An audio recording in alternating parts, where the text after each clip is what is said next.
intrigued by Greek mythology. Ever since the fourth grade, when I first got into it because of what we were learning in school about ancient Greece, I took a liking to it. That's what made me interested in this show right here, Blood of Zeus. My name is Gibson Shamar, and I welcome you to the Blood of Zeus Talk. You may know how we handle these kinds of videos. We talk about the characters first, then talk about the show itself, giving out some really cool facts about the show and letting you in on our thoughts about the show. So sit back, relax, and it'll be over before you know it. We have the main character, Heron.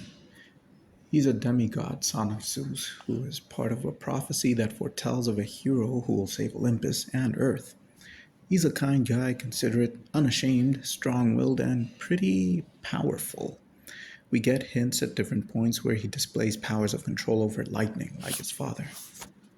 Then there's Alexia. She's the female lead of the show. She's an Amazon. Like other Amazons, she's fierce, protective, and a warrior who is always ready for a fight. She also has the vulnerable and sensitive side to her, which makes her feel like she doesn't really belong among the Amazons. We have Kofi. He has the same hair color as I do. He's a cool guy, devoted to the cause and haunted by his past. The story mostly took place before the show began, and it is pretty sad. Oh well, it does happen. A lot. To a lot of people. Of course, we have Zeus. His name is in the show's title, after all.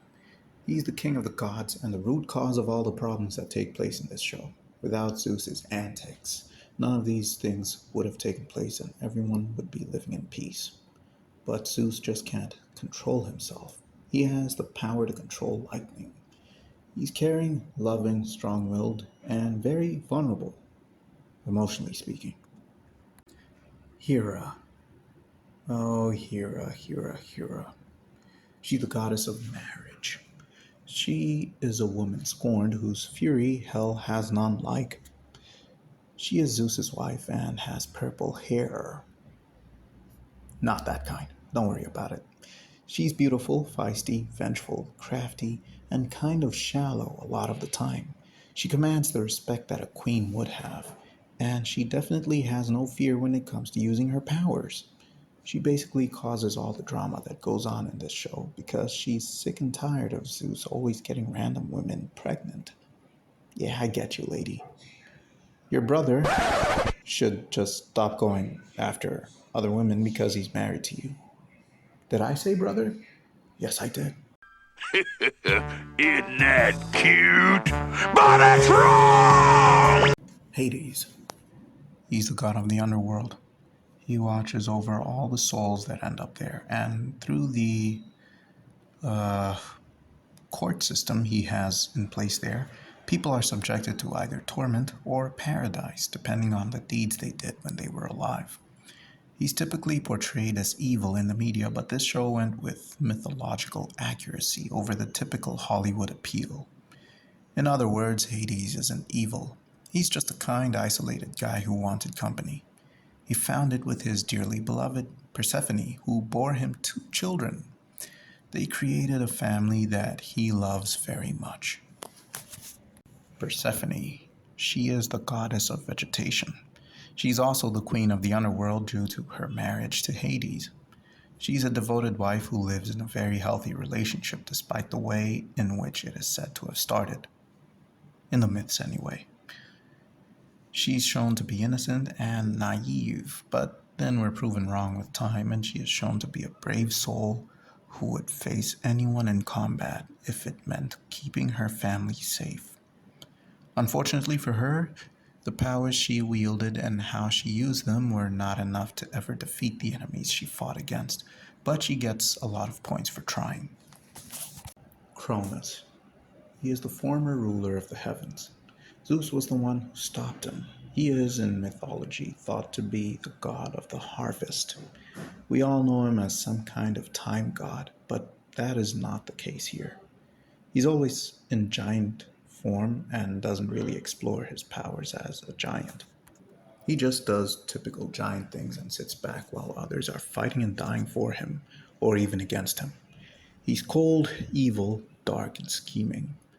He's a very vengeful god. I'd put Hera above him in terms of how vengeful they are, but this guy is unrepentantly vengeful. He doesn't care at all, whereas Hera's vengefulness comes from a place of love. At some point, she just stops. She is the goddess of marriage, after all. But Cronus? Nope. He will do it all. However, Hera's vengeance stings way more than Cronus. It's a bit difficult to say. Lastly, we have Seraphim. It's poetic that I put him last because he's also treated as a leftover when it comes to his demigod status. He's treated like some random cursed monster who means nothing even though he's a son of Zeus too. Yeah, that's right. He's Heron's twin. The only problem is that he didn't inherit Zeus's power, and even Hera doesn't acknowledge his existence as a sign of Zeus's infidelity. Talk about bad luck. He's not even important enough to be sought for revenge. He's a simple man, really. He wanted to be loved so much, but was always met with disdain. He then became jealous and vengeful when he found out that his brother had a better life than he did and aimed to kill him. They eventually became uneasy allies, as Heron didn't want to kill him. So that's it with the characters. Let's get to it. This was meant to be a talk about season 3 only because it's the only season that I legally acquired that's in a format that I can edit videos with and upload them. But then, as I was writing the script for this video, yes, that's right, I write down scripts. It's one of the services we provide here at Hikati Media. Anyway, as I was writing the script, I figured I would just write it about the whole show and get it over with. So the show was created by Charles Parlapanides and Vlas Parlapanides. I guess they're brothers.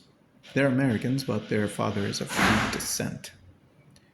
This inspired their interest in Greek mythology. They ended up co-writing Immortals, starring Henry Cavill as Theseus. That's an interesting life. They then got the idea for this show and made it. There's the answer to why it's more accurate than other Hollywood productions when it comes to representing the Greek gods.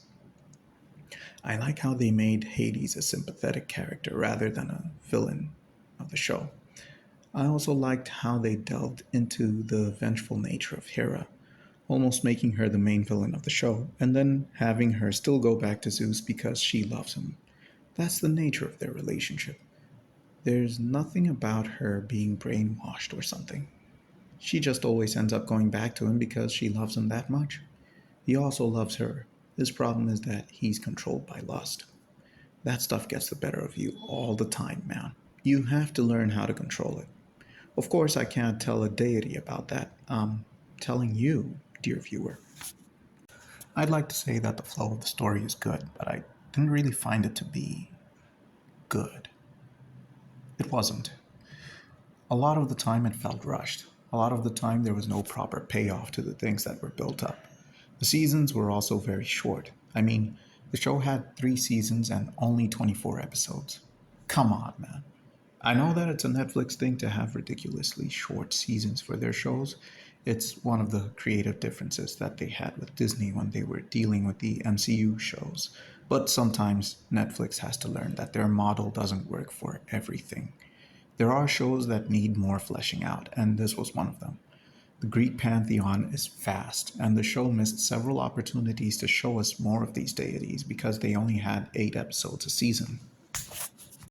Heron's arc was kind of confusing, but I kind of saw it coming when I started the last season. Everyone was so focused on him being the hero of the story, neglecting and overlooking Seraphim. Meanwhile, in the end, Seraphim was the one who ended up dealing the final blow that saved the day. He was the actual hero of the story, but still, everyone looked at Heron as the hero. I mean, come on, man. You gotta start respecting yourself, man, because these people certainly aren't going to do so. At least they honored him with a statue on Olympus. Heron's journey was also marked by a failed romance with Alexia. Look, I like how the main male lead and main female lead actually like each other and all, but the thing is, I only saw this in the 3rd season. As far as I remember, there was no love connection in the previous seasons between the two of them. In fact, for the most part of season 3, it wasn't like that either. They just sort of liked each other in the last couple of episodes and then decided that they can't be together because Alexia lives the Amazon life of not getting married to men. That was just so weird to me. The exploration of ancient Greek myths was the standout in the show. As a fan of that mythology, I learned a lot and enjoyed the show because of that. It wasn't for the story, it was for the lore. The story just added to it and helped me understand things a bit more. The animation was also very good. I don't really know if it was meant to be an anime or not, but it has that American action cartoon for grown ups look, and it confuses the heck out of me. It almost feels like I'm being conditioned to see that there's no such thing as a proper action cartoon without it being anime inspired these days. Am I right, creators? Sensational. This is actually really abusive on their part. Whatever. The third season felt disjointed and there was way too much going on at the same time. And only in the last few episodes were things starting to become more streamlined, and even then, it was all very rushed. We saw some of the gods die forever at the hands of Cronus. Okay, so how does that leave their domains? We don't know. It was never explained. Hera was the one who started this whole movement because she was upset. Okay, so what has she learned? What has Zeus learned from all of this? We're never shown or told by the characters or their actions. Seriously, dude, what the heck is going on here? Well, at least their fights are cool and the gods have their own unique powers that are a result of their domain. Demeter's traitorous and scheming attitude is never addressed. They just kind of move on from that. Kofi, to me, had the most complete story. Even though it just came around in the third season, at least it came, and when we end the show, we can look at Kofi and see that he has the best storyline and resolution. On one end, I blame the writers for this, and having watched Immortals, you can kind of see where they're coming from and what their tendencies are. But then we also have to look at what is distributing their project. Netflix. These guys don't play about their shows. Shows have to have a maximum of 13 episodes for each season, unless they're showcasing a series that was made before they became popular. The show was originally meant to go for 5 seasons, but Netflix reduced it to 3. Luckily, they warned the Peloponnese brothers about it before they made the season. That way, they had the chance to end the story. We can forgive them for such mistakes. The end of the show was also nice. Heron got to meet his mother in the underworld after he died fighting the Typhon. Seraphim's story is basically kind of ripping off Orpheus' story. Of course, Orpheus wasn't a demigod. He traveled to the underworld to recover his long-lost wife. That's sweet. That's romantic. But then again, he isn't really talked about or considered. Poor guy. I'd also hate being him. This is just too much and it's pathetic for him. He still keeps his pride though, and that's something very important. His hostility towards Alexia is never resolved either. They never make peace with each other, and I think it's weird how he ended up in the underworld to meet his mother. How the heck did that happen? I didn't see him die. Whatever. He doesn't matter anyway. I think the gods were also made to be weaker than they should be. This was shown a lot when they fought the Typhon. I know that it's supposed to be some ultimate monster that even the gods fear, but you have to make the gods actually seem like a credible threat to the Typhon, instead of just having them die like chumps. Did you see how Ares got mopped by this thing? Embarrassing. I'm glad that they also didn't make Ares some bloodthirsty bad guy. They had him be mellow and Aphrodite's guy, even though Hephaestus is right there. Ares, you sly dog, you. They should have put up a better fight against the Typhon, so you can see that it really is something you shouldn't mess with. But alas, that's the way they chose to do it, and there's no turning back. The voice acting was nice. It was just nice. Nothing special about it. I wish I could show you Persephone fighting and her really intense scream against the enemy in season 2, but Like I said, I legally acquired this series, and the format of the videos of the seasons prior to season 3 is not compatible with the editing software I have. Oh well, life goes on. Given the way the show ended, you can't say that it was all part of the grand design.